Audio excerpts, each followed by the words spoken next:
Hi friends, Andy here at Board Game Barrister. And today we're spending a little time away from the store so we don't get sawdust in the carpeting. I'm making this simple wooden dice tray, and you can make it too.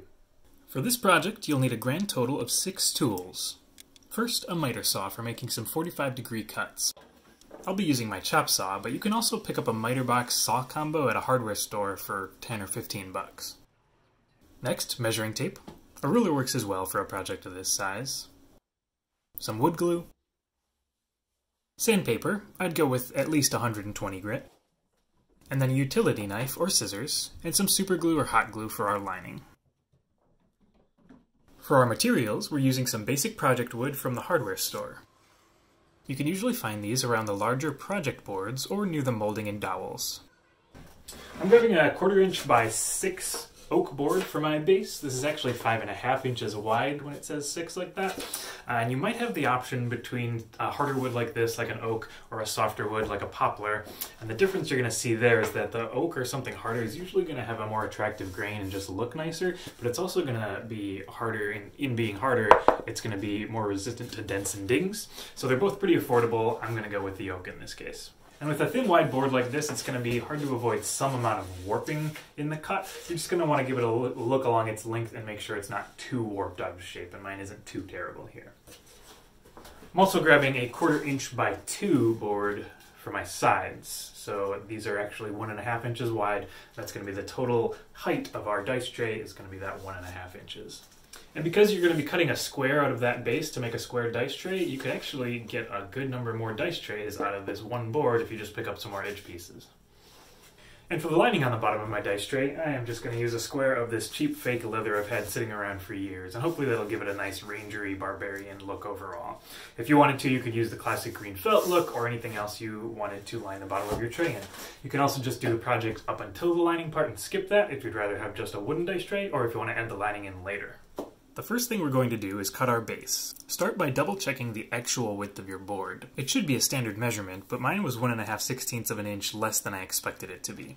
Mark that same measurement on your baseboard's length, and before you make your cut, make sure you pay attention to which portion of your board is going to be the keeper piece you'll be using for your base, and make your cut just on the opposite side of that line you made.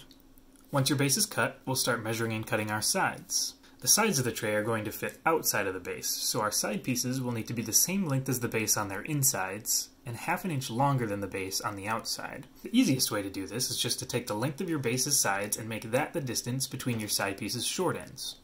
If you're using a miter box, check to make sure you're using the 45-degree angle slot. And pay particular attention to what direction you're cutting those angles at. The cuts you make for the ends of each side piece should be cut opposite one another. Alright, so I just finished my first 2 45-degree angle cuts, which means that I have got the first side of my dice tray all set and ready to go. Now for the remaining cuts, every time I'm going to flip that board in my miter box to make sure that I'm getting the right cut direction each time. And that's going to achieve this trapezoid shape that I want, where the short side matches the short side on top, and then the longer side matches the longer side on the other side there. Another thing to keep in mind is that you're only going to want to measure for each of your cuts after you've already made the cut that comes before it. If you would be to go ahead and pre-measure all the cuts you want to make on the board and pre-mark those, you'll find that the saw actually takes a little bit of the material out of your board each time you make a cut, and that could throw your measurements off and eventually leave you with an uneven finished product.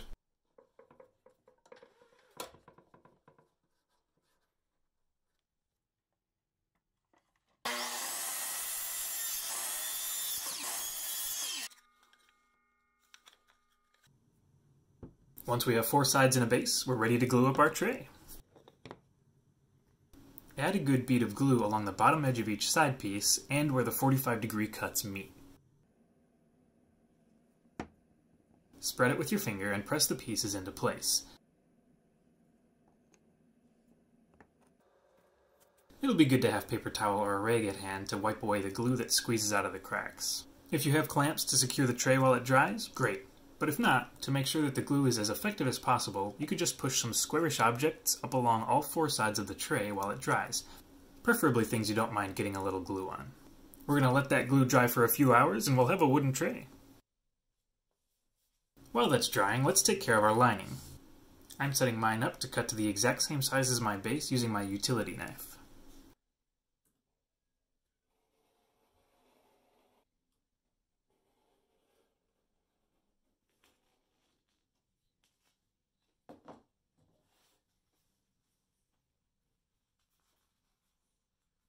Well, I just let my glue dry overnight, and it appears that I have got a nicely dried wooden dice tray here. Now, before we call this done or install our lining, we're going to do a little bit of sanding.